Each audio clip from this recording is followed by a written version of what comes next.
Hi guys, அனைவருக்கும் என்னுடைய இனிய வணக்கம். இன்றைக்கி நம்ம காரக்குழம்பு பற்றி தான் பார்க்க போகிறோம். காரக்குழம்பு எப்படி டேஸ்ட்டாக வைக்கலாம் பார்க்கலாம். அதுக்கு தேவையான பொருட்கள் வெங்காயம், தக்காளி, காய்கறிலாம் கட் பண்ணி வச்சுட்டேன். இப்போ ஒரு கடாய் வச்சுட்டு கடுகு, சீரகம், வெந்தயம் போட்டுட்டு நல்லா பொரிஞ்சு பிறகு வெங்காயம் போட்டு நல்லா பொரிய விடணும். அது நல்லா வதங்கினா தான் டேஸ்ட் அருமையாக இருக்கும். அப்புறம் தேவையான தக்காளி நறுக்கி வச்சுருந்தா அதை போட்டு நல்லா கிண்டி விடணும். தக்காளி எந்த அளவுக்கு வதங்குதோ அந்த அளவுக்கு தான் குழம்பு டேஸ்ட்டாக இருக்கும். அதனால் நல்லா வதங்கட்டும். கொஞ்சோண்டு மஞ்சள் தூள் போட்டு வதக்கி விட்டுறணும். அப்புறம் அரிசி வச்சுருந்த காய்கள் எல்லாத்தையும் போட்டுக்கணும். இன்றைக்கி நான் என்னென்ன காய் போடுறேன்னு பார்த்தீங்கன்னா, கத்திரிக்காய், உருளைக்கிழங்கு, பீட்ரூட்டு, அப்புறமேட்டு நான் முருங்கைக்காய் கொஞ்சம் வேக வச்சு போடுறேன். ஏன்னா முருங்கைக்காய் ஒரு சொன்ன நல்ல முருங்கை வெந்துருக்கு, ஒன்று வேகவே மாட்டேன், ரொம்ப கஷ்டமாக இருக்குது சாடும்போது. அதனால் கொஞ்சம் வேக வச்சு போகிறேன், அப்போ தான் டேஸ்ட்டு நல்லாயிருக்கும்.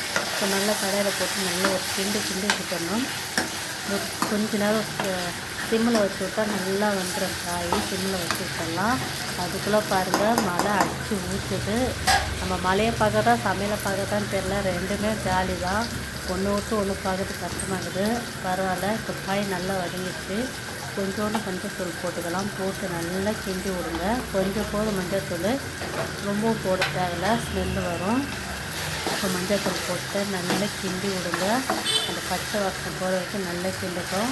அப்புறம் குழம்புக்கு தேவையான மிளகாத்தூள் போட்டுக்கலாம். அவங்கவுங்க காரத்துக்கு எவ்வளோ வேணுமோ அவ்வளோ போட்டுக்கோங்க. எனக்கு எவ்வளோ வேணுமோ நான் அவ்வளோ போட்டுக்கிறேன். மிளகாத்தூள் போட்டு நல்லா கிண்டி விட்டணும். இப்போ இந்த பச்சை மிளகாய் போடலாம், வாசனையாக இருக்கும் சொல்லிட்டு 2 பச்சை மிளகாய் கட் பண்ணி போட்டுக்கிட்டேன். அவங்கவுங்க காரத்துக்கு ஏற்ற மாதிரி போட்டுக்கோங்க. நான் எனக்கு காரம் கம்மியாக வேணும். ஏன்னா எங்கள் மிளகாத்தூள் அந்தளவுக்கு காரமே இருக்காது. பார்க்க தான் டப்பாவாக அரைச்சி எடுத்த மாதிரி இருக்கும். ஆனால் காரம் அடையாது. ஏன்னா காரம் நிறைய சாப்பிட்டா வயிறு சாப்பிட வந்துடும். குழம்பும் ஆகணும், காரமும் கம்மியாக இருக்கணும். அதுக்கு ஏற்ற மாதிரி நான் அரைச்சி வச்சுருப்பேன். இப்போ மிளகா வாசனை போன பிறகு தண்ணி கொஞ்சம் ஊற்றி நல்லா கிண்டி விட்டுருங்க. கொஞ்சம் நேரம் கொதிச்ச பிறகு கொஞ்சோண்டு புளியை ஊற்றிக்கலாம். புளி தேவையான அளவு தான்.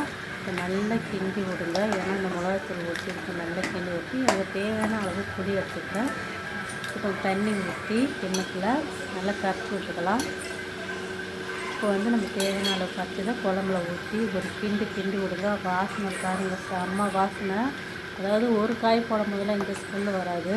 பல காய்கள் போட்டால் தான் வாசனை இருக்கும். முருங்கைக்காய் போட்டுக்கிறேன், கத்திரிக்காய் போட்டுக்கிறேன், உருளைக்கிழங்கு போட்டுக்கிறேன். அது கூட ஒரு சூப்பரான டேஸ்ட்டுக்கு பீட்ரூட் போட்டுக்கிறேன். எங்கள் வீட்டுக்காரருக்கு பீட்ரூட்டே பிடிக்காது, இருந்தாலும் எனக்கு பீட்ரூட் ரொம்ப பிடிக்கும். அதுவும் இதுமாரி காரக்குழம்புல போட்டு சாப்பிட்டோம்னா டேஸ்ட்டு அட்டகாசமாக இருக்கும்.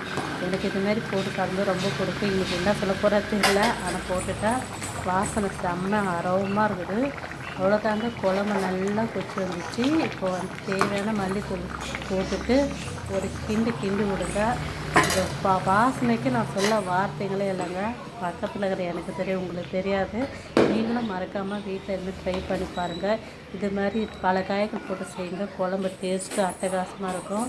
மறக்காமல் செஞ்சு பார்த்துட்டு எனக்கு கமெண்ட்டில் நீங்கள் வச்சது எப்படி இருக்குன்னு மறக்காமல் சொல்லுங்கள்.